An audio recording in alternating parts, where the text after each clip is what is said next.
নমস্কার বন্ধুরা, অনেক দিন ধরে আমাদের ইচ্ছে ছিল যে বিরাটি কালীবাড়িতে যাব। তো আজকে আমরা শেষ সোমবার মানে মঙ্গলবার দিনকে আমরা গেছিলাম বিরাটি কালীবাড়িতে একটু সন্ধ্যা আরতিটা দেখার জন্য।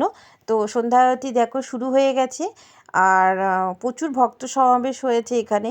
অনেক দূর দূর থেকে লোকেরা আসে, আমরাও গেছিলাম এখানে।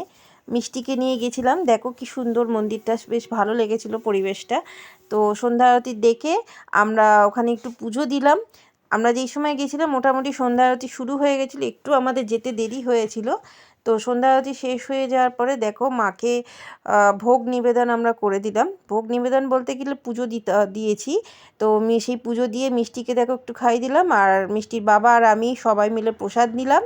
নিয়ে আমাদের ওখানে মাকে দর্শন করলাম ভালো করে, খুব ভালো লাগলো। অনেক দিন বাদে ঠাকুরকে দর্শন করতে পারলাম, কালী ঠাকুরকে।